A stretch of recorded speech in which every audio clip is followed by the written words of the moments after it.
সোফায় বসে আছি আর আমার পাশে বসে আছে ননি। আমার শাড়ির আঁচল নিয়ে গুতাগুতি করছে। আমার সামনে বসে আছে নীতি, টিনা, সেই ছেলেটা, তবে হাতে মুখে ব্যান্ডেজ করা, ইতি, আকাশ, আনাফ আর নাহান ভাইয়া। সবাই এসেছে ওনাকে নিতে আনিকার বিয়াতে, কিন্তু উনি কিছুই বলছেন না, চুপচাপ বসে আছে। ওদের যে বিরক্ত লাগছে সেটা আমি নিজেকে দেখে বুঝতে পারছি। প্রায় অনেকক্ষণ এভাবে বসে থাকার পর সেই ছেলেটা, টিনা আর নীতি আমায় সরি বলল। মনে মনে অনেক খুশি লাগছিল, কিন্তু কিছুই বলিনি, কারণ উনি আগে থেকে বলে দিয়েছে কিছু বলতে না আমায়।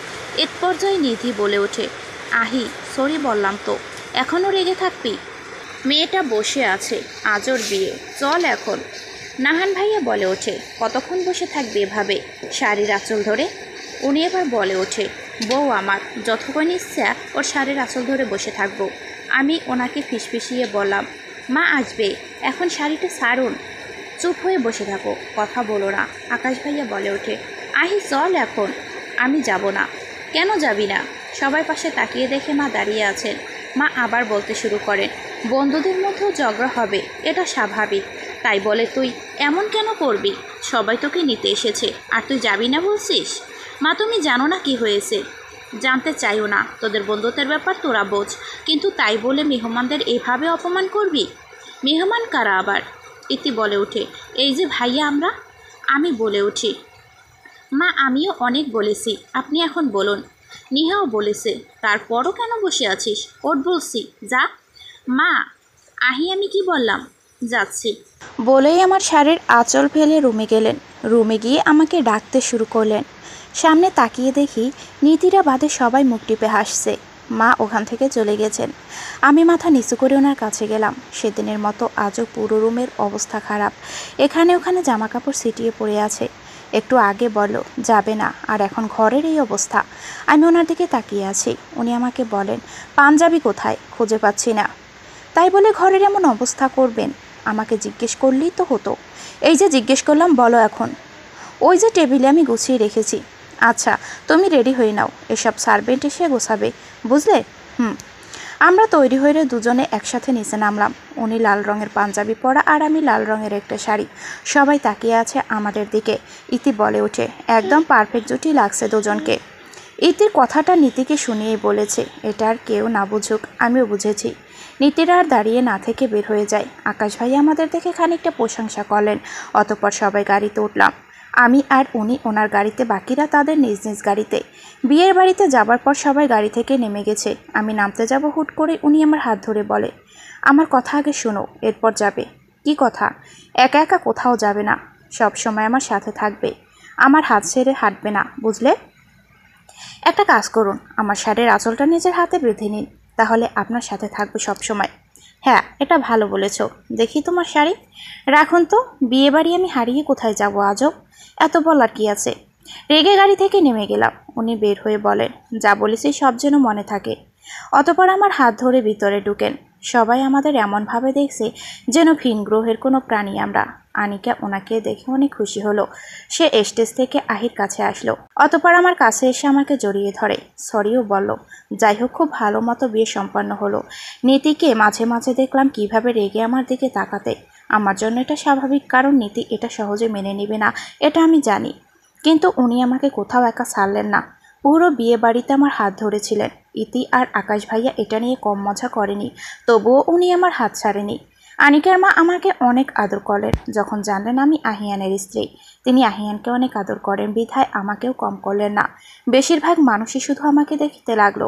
অনেকে বলাবলি করতে লাগলো, বিয়ে ব্যাপারে তারা কিছুই জানলো না, এটা কেমন বিয়ে, কেন কেউ কি বুঝতে পারলো না, এরকম নানা ধরনের কথা। সত্যি মানুষের কাজ শুধু অন্য সমালোচনা করা। এখন সে যতই ব্যস্ত হোক না কেন, সেই সমালোচনা মজা কেউ ছাড়তে চায় না। কি যে পায় এইসবে আমি বুঝি না। আনিকাকে বিদায় দিয়ে আমরা বাড়িতে আসলাম। আসতে আসতে অনেক রাত হলো, আর খুব ক্লান্ত হয়ে পড়লাম। আমি আর কাজ করিনি বটে, তবুও সেখানকার মানুষের বকবক শুনে আমি অনেক ক্লান্ত। তারা কিভাবে যে এত কথা বলতে পারে এটা ভাবতেও আমার অবাক লাগে। যাই হোক, ওনার কোনো খবর জানি না। আমি এসেই চেঞ্জ না করে ঘুমিয়ে পড়লাম। সকালে কারো চেঁচামেচিতে ঘুম ভাঙলো। ঘুম থেকে উঠে দেখি প্রায় অনেক বেলা হয়ে গেছে। এতক্ষণ কিভাবে ঘুমালাম? পাশে তাকিয়ে দেখি উনি নেই। তার মানে উনি উঠে গেছেন, কিন্তু আমাকে উঠায়নি। এটা কি হলো? আমাকে ডাক দিল না কেন? কিন্তু এত জোরে জোরে কথা বলছিল কে? আমি উঠে ফ্রেশ হয়ে বাইরে আসলাম। নিচে তাকিয়ে দেখি বসার ঘরে কেউ বসে আছে, একজন মহিলা। সে এত জোরে জোরে কথা বলছে, কিন্তু কেউ নেই। মা আমাকে দেখে নিচে আসতে বলেন। আমি নিচে আসলাম, দেখি আপু আর উনি বসে আছেন সোফায়, আর সেই মহিলাও। এখন তাকে আরও ভালো করে দেখছি। বয়স্ক একজন মহিলা, ফর্সা গায়ের রং, বাঙালি সাদা শাড়ি পরা, চোখে চিকন ফ্রেমের চশমা পরা, খুব সাজগোজ করতে ভালোবাসে দেখেই মনে হচ্ছে। গয়নাগাটি পরা, এমনকি কানের উপর অব্দি ফুটানো, আর সবগুলোতেই দুল পরা। দেখে মনে হয় না এত বয়স তার, খুব পরিপাটি থাকেন তিনি। খুব রাগীও বটে। আমাকে দেখে মুখটা কেমন বেজার করে ফেলেন। মা তাকে বলেন, কাকি, এই হলো আপনার আহের বউ, আর নেহা, এনি হলো তোমার দাদি শাশুড়ি। আমি সাথে সাথে তাকে সালাম দিলাম। উনি সালামের উত্তর দিয়ে বলেন, আয়ানার মা, তোর কি চোখ নষ্ট হয়ে গেছিল গা? আমার আহির জন্য এই মেয়ে আনলি তুই? আমি তার কথা শুনে মাথা নিচু করে দাঁড়িয়ে আছি। মা হেসে বলেন, কাকি, আপনার আহি পছন্দ করে বিয়ে করেছে, আমি আপন না করে পারি বলুন? কাকি বলে, এখনকার ছেলে মেয়েদের আবার পছন্দ, আমাদের সময় মা বাবাদের কথাই ছিল শেষ কথা, আর এখনকার ছেলে মেয়েরা বাপরে বাপ। আহিয়ান বলে ওঠে, কিন্তু দাদি, দাদা নাকি তোমাকে ভালোবেসে বিয়ে করেছিলেন তাহলে? আহির কথা উনি হেসে দিলেন, ওনাকে খুব ভালোবাসে হয়তো। কাকি বলে ওঠে, ভালোবেসে বিয়ে করলে কি হবে? দেখলি না আমাকে একা ফেলে চলে গেল। চিন্তা করো না, তুমি এখনও অনেক সুন্দর দেখতে, চলো আর একটা দাদা নিয়ে আসি। তবে রে, বলেই ওনার কান টানলেন। সবাই হাসিতে ফেটে উঠলেন। আমি মাথা নিচু করে দাঁড়িয়ে আছি। উনি আমার দিকে তাকিয়ে গম্ভীরভাবে বলে উঠলেন, কিন্তু আহি, তোর মা তোর বউকে কিছু শেখায়নি? দেখ, বাড়ির বউ এখন উঠেছে ঘুম থেকে, তাহলে কি করে হবে শুনি? বউদের উচিত সকাল সকাল ঘুম থেকে উঠে সবার জন্য রান্না করা, আর দেখে মনে হচ্ছে এখনও গোসল করেনি। আচ্ছা, ও কি জানে না নতুন বউরা গোসল না করে ঘর থেকে বের হয় না? আমি চুপচাপ ওনার কথা শুনছি। আপু বলে ওঠে, দাদি প্রতিদিন ওই তাড়াতাড়ি ওঠে সবার জন্য রান্না করে, তবে কাল অনেক রাত করে আহির সাথে বাড়ি এসেছে, তাই আজ উঠতে দেরি হয়ে গেল। বাহ, এখনই দেখছি ভাইয়ের বউয়ের স্বাদ দিচ্ছিস। তা ভালো, মিল থাকা ভালো, কিন্তু আমার আহিও তো ওর আগে ঘুম থেকে উঠলো। স্বামী ওঠার পরও স্ত্রী ঘুমিয়ে থাকে কীভাবে লা? আমি তাদের কথা শুনে ওনার দিকে তাকাচ্ছি। উনি মুখ টিপে হাসছে, বেশ মজা লাগছে ওনার। আমাকে দাদির হাতে বকা খাওয়ানো, ইচ্ছে করে উনি আমাকে ঘুম থেকে তোলেননি। দাদি আরও কতক্ষণ আমাকে বক্তৃতা দিল আর উপদেশ, যার অনেকটাই আমার মাথার উপর দিয়ে গেল, কারণ বেশিরভাগ কথাই আমি বুঝতে পারিনি, শুধু স্বামীর সেবা আর সেবা। তবুও আমি শুধু মাথা নেড়ে গেলাম। উনি বলে ওঠেন, এখন যাও, গোসল করে রান্নাঘরে যাও, দুপুরের খাবার রাঁধো গিয়ে। ওনার কথায় আমি যে বলে রুমে চলে গেলাম। আমার পুরো মাথা ধরে গেছে। কিছুক্ষণের জন্য একটু বসে পড়লাম, তখন মা এলেন। আমার পাশে বসে বলেন, নেহা। জি মা। মন খারাপ? না মা, আসলে উনি খুব শক্ত মানুষ, দেখলে তো, মনের জোর খুব, আর একটু রাগীও। তাই বলে কি যতদিন উনি এখানে থাকে ততদিন তুমি ভার্সিটিতে যেও না। আচ্ছা মা। আর শোনো, সবসময় ওনার কথা শুনবে, উনি যাই বলুক তাতেই হ্যাঁ বলবে।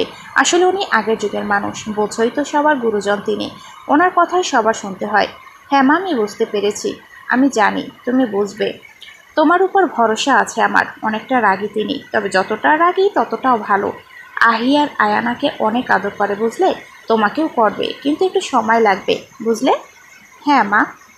যাও, গোসল করে ওনার কাছে যাও, না হলে আবার রেগে যেতে পারেন। আচ্ছা মা। অতপর আবার ওনার কাছে গেলাম। উনি খুব ভালোভাবে আমাকে পর্যবেক্ষণ করলেন। অতপর বললেন রান্নাঘরে গিয়ে রান্না করতে। তার আগে বললেন চুল যেন বেঁধে রান্না করতে যাই। আমিও তাই করলাম। ওনার কথা মতো আমি রান্না করতে গেলাম। রান্নাঘরে কোনো সার্ভেন্ট নেই, আমি একাই সব রান্না করছি। কয়েক রকমের ভর্তা করতে বলেছেন আর খিচুড়ি। আমি ভর্তা বানিয়ে এখন খিচুড়ির আছি। হুট করেই কেউ আমার চুলের কাঠি খুলে দিল। আমার খোপা করা চুল সব খুলে গেল। আমি তাকিয়ে দেখি উনি আমার কাঠি হাতে নিয়ে দাঁড়িয়ে আছে। কি করলেন এটা আপনি? বেশ করেছি, তোমাকে না বললাম চুল বেঁধো না, তাহলে বাঁধলে কেন? দাদি বলেছেন বাঁধতে, এখন দিন, দাদি দেখলে খুব বকবে। বকুক, ভালো হবে, অবশেষে ভুতুনি কারো কাছে জব্দ হবে। আপনার খুব মজা লাগে না আমি বকা খেলে? আসলেই খুব। হাসতে হাসতে কাঠি নিয়ে চলে গেলেন।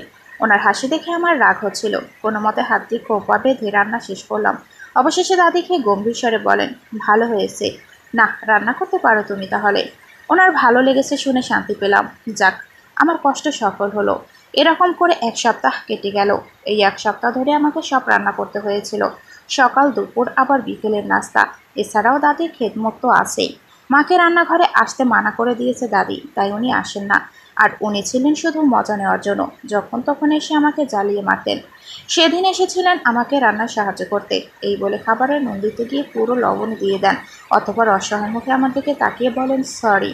ইচ্ছে করছিল না আর মাথা ফাটিয়ে দিতে, কিন্তু দাদি এসে যদি শুনে স্বামীর সাথে ঝগড়া করছি তাহলে আমার একদিন পরে ছাড়বে। তাই দাঁতে দাঁত চেপে ওনাকে বের হতে বললাম। এই শেষ। এরপর থেকে আমি রান্না করতে আসলে উনি বক বক করে আমাকে সাহায্য করেন। তবে হ্যাঁ, কিছু থালা বাসন ধুতেও সাহায্য করে বটে। এতদিন উনিও ভার্সিটিতে যাননি, তবে আজ গেছেন। কোনো কাজে স্যার ফোন করে যেতে বলেছেন ওকে। আমি সকাল সকাল উঠে সবার জন্য নাস্তা বানালাম, সবাইকে খাইয়ে দিলাম, কিন্তু উনি না খেয়েই চলে গেছেন। তাই আমিও আর খেলাম না। কিছুক্ষণ পর পর দাদি বলতেন তার জন্য পান আর চা বানিয়ে দিতে। পান খেতে খুব ভালোবাসেন তিনি, আর সেটা আমাকেই বানিয়ে দিতে হয়, কারণ আমার হাতের পান নাকি তার খুব ভালো লাগে। সেদিন মা বলল দাদি নাকি আমার প্রশংসা করেছে তার কাছে, তবে আমার সামনে গম্ভীরভাবেই থাকেন। হয়তো ভাবেন তাহলে আমি ওনাকে ভয় পাবো। দুপুরে রান্না করতে যাব, দাদি এসে বললেন আজ কিছু মেহমান আসবে, তাই যেন রান্না আরও ভালো করে করি। আর কি, রান্না নিয়ে রীতিমতো আমার যুদ্ধ করতে হলো। আজ দাদি নিজেই সার্ভেন্ট পাঠিয়ে দিলেন আমাকে সাহায্য করার জন্য। মার কাছ থেকে শুনলাম দাদির কিছু বান্ধবীরা আসবেন, তারাও দাদির মতো, তাই জেনে বুঝে উত্তর দেই তাদের। সারাদিন না খেয়েই তাদের সেবা যত্ন করে গেলাম। উনি এখনো বাসায় আসেনি, আর খাওয়া হলো না আমার। দাদি হঠাৎ ডেকে বললেন সবার জন্য পান বানাতে। সত্যি বলতে কি, তাদের বান্ধবীরা তাদের থেকেও আরও গম্ভীর স্বভাবের। তারা সাথে রাগিও, কাজে কাজে শুধু খুঁত ধরেন। আমি পান বানিয়ে দাদিকে দিতে গিয়ে হঠাৎ করেই মাথা ঘুরে গেল। দাদি আমার হাত ধরে বলেন ঠিক আছো নাতবউ? জি দাদি, একটু মাথা ঘুরল শুধু। আমার কথায় তারা সবাই মিটিমিটি হাসলো। আমি বুঝতে পারলাম না, পান দিয়ে চলে আসলাম। সারাদিন কিচ্ছু খাইনি, এখন ভাবলাম একটু বিস্কিট খাবো। একটা বিস্কিট মুখে দিতেই কেমন জানি লাগলো। আমি সেটা মুখ থেকে ফেলে দিয়ে হাত মুখে দিয়ে পিছনে ঘুরলাম। পেছনে ঘুরেই অবাক হয়ে গেলাম, কারণ দাদি আমার দিকে তাকিয়ে মস্কে হাসছে। আর এই হাসির মাঝে যেন রহস্য আছে বলে মনে হচ্ছে। হঠাৎ দাদি চেঁচিয়ে মাকে ডাকলেন। মা তাড়াহুড়ো করে নিচে আসলেন। দাদি হেসে হেসে মাকে বলেন বুঝলে আয়নার মা, এতদিন আমি দাদি ছিলাম, আজ মনে হচ্ছে সেই সুসংবাদ তুইও পেলিলা। দাদির কথা শুনে মা আমার দিকে তাকান। আমি বেকুবের মতো তাকিয়ে আছি। মা তাড়াতাড়ি করে আমাকে নিয়ে সোফায় বসান। দাদি তার বান্ধবীরা এসে আমাকে দেখে বলছেন আমি প্রেগনেন্ট। আমি হাঁ করে তাদের মুখের দিকে তাকিয়ে আছি। মা যেন খুশিতে আত্মহারা। সার্ভেন্টকে পাঠালেন মিষ্টি আনতে। আমি বললামও আমি প্রেগনেন্ট না। তখন দাদির এক বান্ধবী এসে আমার পেটে হাত রাখলেন, বলেন আমি নাকি সত্যিই প্রেগনেন্ট। আমি মাকে না বলছি, তখন দাদি বলেন আরে মেয়ে, এটা নিয়ে তো চিন্তার কী আছে, তোমাকে দেখেই আমার সবাইরা আগেই বলেছে তোমার কথা, কিন্তু আমি বিশ্বাস করে নিলা, এখন করছি। তোমার হাব ভাব দেখে আমার কাছেও এমন লাগছে। আর বিয়ে যখন হয়েছে তখন বাচ্চা তো হবেই। আমাদের অভিজ্ঞতা আছে বুঝলে, কোনটা বাচ্চার মা আর কোনটা কুমারী, এটা আমরা দেখেই বুঝতে পারি। আমি হাঁ করে তাদের কথা শুনছি। কি বলছে এসব? সত্যি কি? তবে আমি সি সি সি, এটা কি করে হতে পারে? কিন্তু যদি আহিয়ান জানে, তখন উনি কি বলবে এসব শুনে? আমার মাথা আবার ঘুরতে লাগলো। সবাই আমাকে দেখে ধরে রুমে নিয়ে গেল। মা আমার পাশে বসে আছেন। আমি তাকে বলছি এমন কিছু না, তারা বুঝছে, কিন্তু দাদি না বলেই যাচ্ছেন। আর মা ও দাদির কথাই শুনছে। তারা আমাকে বিশ্রাম করতে বলে চলে গেছে। খুব কান্না পাচ্ছে এখন আমার। উনি এসব শুনলে কি বলবে, কি ভাববে? আচ্ছা, যদি সত্যি আমি, না না, এটা কিভাবে হতে পারে? এটা কোনোভাবেই সম্ভব না। কিন্তু যদি আহিয়ানও বিশ্বাস করে, তখন বিছানায় বসে কাঁদছি। হঠাৎ গাড়ির আওয়াজ পেলাম। আমি দৌড়ে বেলকনিতে গিয়ে দেখি ওনার গাড়ি। তার মানে উনি এসে গেছেন। আমি চোখ মুছে দৌড়ে বের হলাম। আমি উপর থেকে দাঁড়িয়ে দেখছি উনি ভিতরে আসার সাথে সাথে সবাই ওনাকে ঘিরে ধরেছে। দাদি ওনাকে মিষ্টি খাওয়াচ্ছে, কিন্তু সব ওনার মাথার উপর দিয়েই যাচ্ছে। উনি জিজ্ঞেস করলেন কি হয়েছে, কি শুরু করলে তোমরা এইসব? আরে এখন তো কমই, আরও খেতে হবে তোকে। কেন গো, আমার নতুন দাদা আসছে বুঝি? সবাই হেসে বলেন তা তো আসছে, তার সাথে আরেকজনও আসছে। উনি এবার একটু বিচলিত হন। দাদি হাসতে হাসতে বলেন বুঝলে আহি, তোর মা এবার আমার মতো দাদির ডাক শুনতে পাবে। মানে? মানে কি রে, তুই বাপ হচ্ছিস রে বাপ?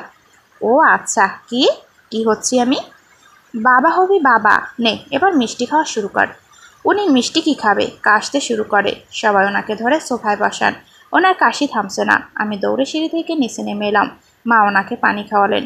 ডক ডক করে এক গ্লাস পানি খেয়ে মাকে বলেন আরও এক গ্লাস পানি দাও। উনি ঘামতে শুরু করছে। দাদি হেসে বলেন, দেখলে তাদের কাণ্ড, খুশিতে যেন পাগল হয়ে গেছে। এদিকে উনি আমার দিকে তাকিয়ে আছে, আমি ওনার দিকে তাকিয়ে আছি। উনি বেশ রেগে আছে। হুট করে সবার সামনে থেকে উঠে আমার কাছে এসে হাত টেনে রুমে নিয়ে গেলেন। সবাই আরও জোরে জোরে হাসতে থাকে। রুমে এসে উনি আমার হাত ছেড়ে দরজা আটকান, অতঃপর আমার দিকে তাকিয়ে থাকেন। ভয়ে আমার গলা শুকিয়ে যায়। উনি গম্ভীর স্বরে বলেন, কার বাচ্চা এটা? ওনার কথা শুনে আমার চোখ দিয়ে পানি গড়িয়ে পড়ে।